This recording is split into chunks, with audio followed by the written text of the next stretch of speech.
Welcome back, everybody, to another Mass Effect Andromeda multiplayer video. Today, I'm going to be going over the most recent patch notes for patch 1.05 to be released in the next day or so. Looks like Thursday, April 6th.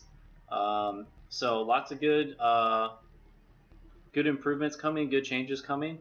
So just going to go over those and make you all aware. I will include a link in the description for the complete patch notes because there's some things that are just very small and minuscule. I'm just going to try and hit the big picture for everyone and the ones that are going to affect everyone the most. If you like the video, want to see more, definitely hit that like button. Hit the subscribe button as well. You'll get all notifications for all content that I create. Should have more achievement videos coming out, more gameplay, more guides, more reviews, just more of everything. Just trying to encompass everything, get as much info out there to everyone as I can. Really appreciate all the support. And without further ado, let's begin. So there's going to be an increase to inventory limits, which for me I know is good because I tell you what, it really sucks having to go back to the ship every single time that I go out and gather a few, go out and freshly explore a new planet. It's a real freaking bummer, and I don't like breaking down anything. I like being able to compare it and do all that kind of stuff. So I'm really happy to see that, and hopefully it'll be good as well, and will be enough that you really won't have to worry about that anymore. A list of single player balance changes and multiplayer balance changes. Not going to go over those. It notes that check back for detailed notes on balance changes later, so nothing really to tell in terms of that. Improved matchmaking and latency in multiplayer, so if you play a lot of multiplayer, that's probably a good thing. And yeah, hopefully that'll be good for everyone. Big one for me, right here, right now. Added option to skip autopilot sequence in Galaxy Map. Thank you, BioWare. I cannot say it enough. Thank you, thank you, thank you for listening to everybody. If you're one of those out there that spoke out about it, I did in my review, which I'll also add in the comment section or in the description below that you guys can go and see. That was one of my negatives. Was I hated not being able to skip that. It takes away. It's extra time that isn't needed, in my opinion. So not having that is going to be fan-freaking-tastic. Another thing that they mentioned is they are going to decrease the cost of decryption keys for the remnant sites and that sort of thing, just making them more available for people so you don't have to go through the finding the glyphs part. Personally, I like going through and finding the glyphs. To me, that's an extra part of the story, and it's just an extra fun thing to do. So that doesn't bother me too awfully much.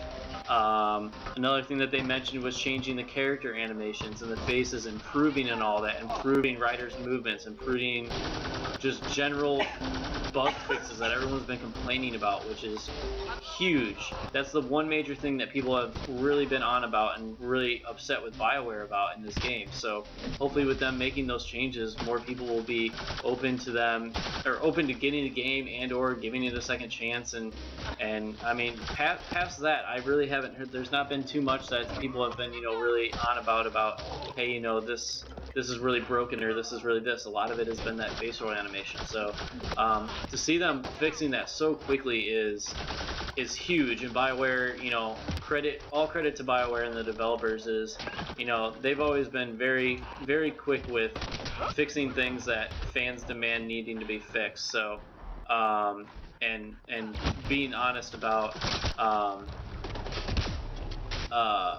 just being upfront and honest with, hey, you know what, yeah, we messed this up, so hey, we're gonna make this a point to fix it. So they seem to be continuing down that track, which is excellent, and hopefully it definitely will continue for the future as well.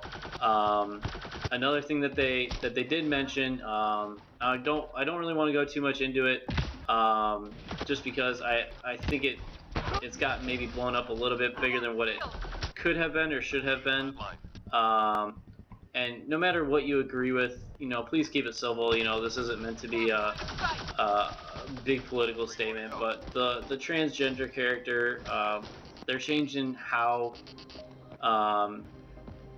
they come out to you, where they're not going to come directly out to you the very first time that you meet them. It's going to be more of you have to develop that relationship with them, and then they will.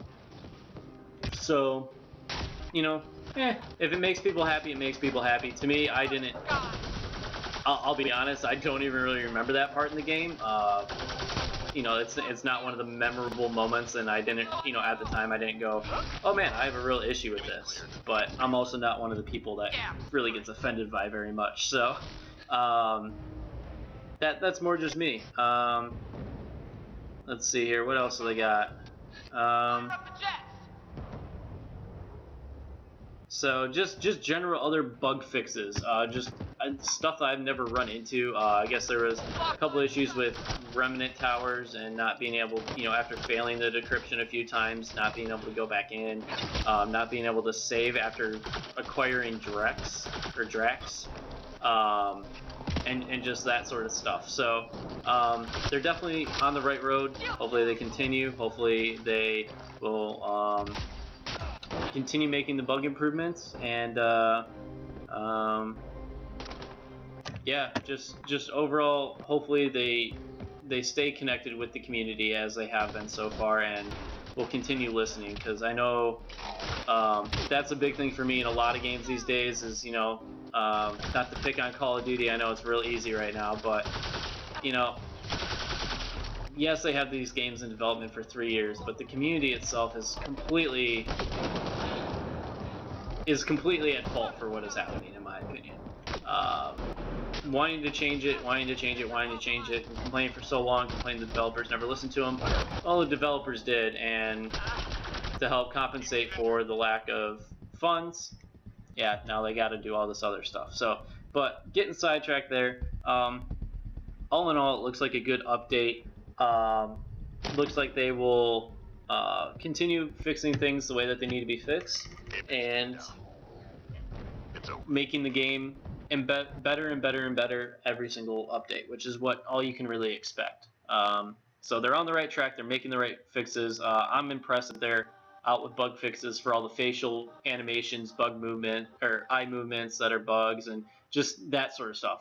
That's the stuff I'm pretty happy about seeing, because that's what people's main complaint has been.